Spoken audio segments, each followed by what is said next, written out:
through sensitization and collaboration with schools, religious and non-governmental organizations may be a step in the right direction. But in Delta, the government, through its State Orientation and Communications Bureau, is partnering with the National Drug Law Enforcement Agency to mount drug-free Delta campaign in selected secondary schools across the 3 senatorial districts.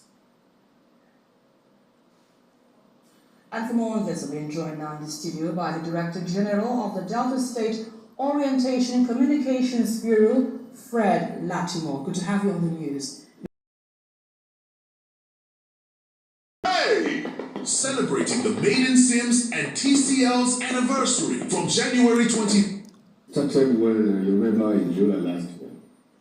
2 years old boy was killed during the interface between the NDLEA and some drug sellers in Delta, Ivan and Jerusalem. And that really pains the governor. And he decided to look at that direction critically. So he summoned a meeting of the NDLEA and they briefed the governor that this is a serious business and that the civil prevalence are not being used. Up to about 80% of abuse in Delta. So he mandated the Bureau to step up sensitization campaigns. And in doing that, we had to meet with the NDLEA to draw up these strategies. Apart from the NDLEA, we are also partnering with the National Orientation Bureau, NIOA, in Delta, where they have an office in Delta. And the State Director of this is Tracy Kolobi, also part of this campaign. Then in Delta, we have Commander Wada Abubakar for land, who is the State Commander. And we also have Anne Okotie, who is in charge of Seaports. So both the sea and the land, NOA and my agency, we are coming together for this campaign to take it to secondary schools across the 3 senatorial districts. And when we are done with that, then we look at how we will now cover the higher institutions. But we just want to catch them young at the college level, because at that college level, we are still hopeful that we can get to, get some of these children out of drug. At that level, what we hear, the report we get from these colleges is tramadol, cough syrup, and to some extent marijuana. So that is, we can curtail that. But the issue of the illicit drugs like cocaine, heroin, they are not into that yet, because that those ones are quite expensive. So if we're able to talk to them and get them out of drug completely, then the problem will be solved. Yeah, it's good. This campaign is coming about, especially for the young ones, so that they are well sensitized, informed of the dangers of, hard drugs, if at all they can take it without any, well, not for them to take it at all, but looking at, will I say, the root cause, because sometimes it could be due to peer pressure, it could be, mental disorders, as some would say, but are you looking at that other option, apart from just sensitization, to address the root cause where young ones are prone to, drug abuse, for instance? Yes, we discovered that some of the youth just want to be high, okay? High for party and stuff like that. And others, maybe out of frustration, idleness, maybe you're out of school, no job or stuff like that can make you happy. And that is why the governor took further steps to create a lot of employment windows that we can take this youth out of the streets.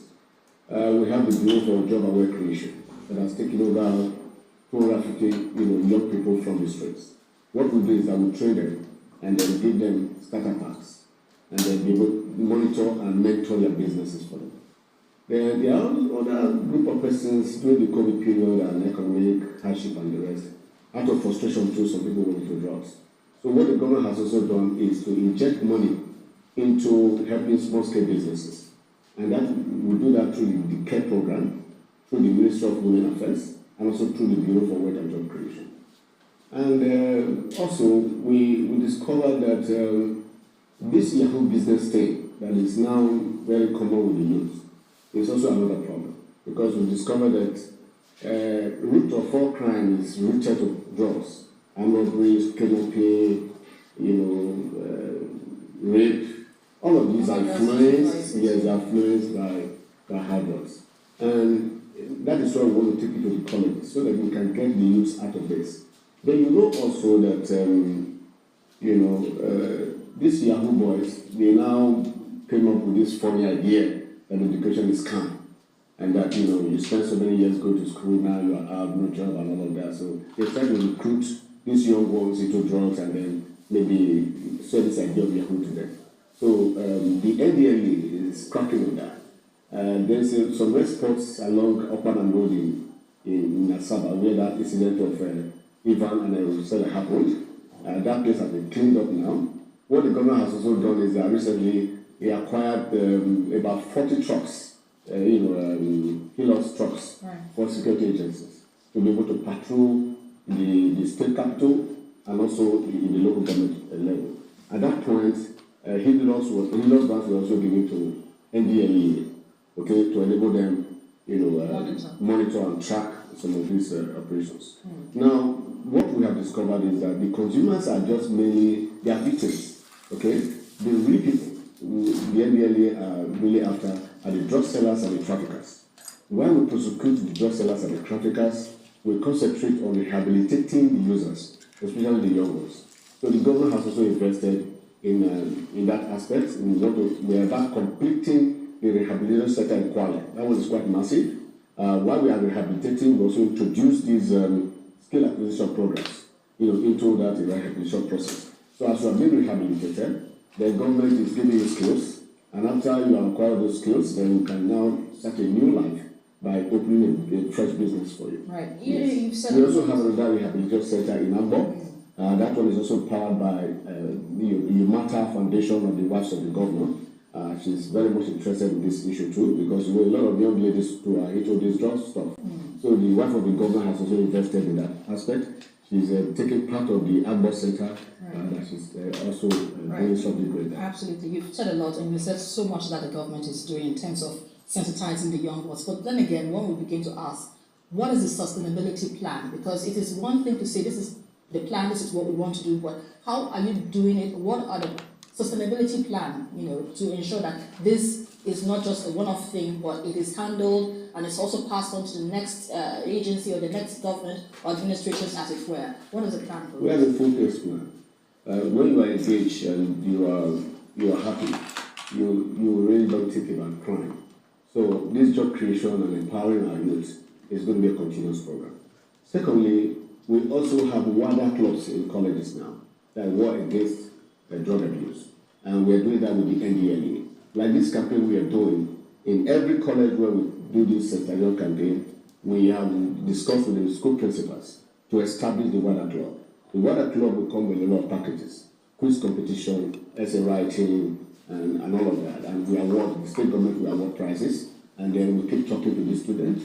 Then we give them mentors. We appoint mentors there's a program in the bureau, a day with your mentor.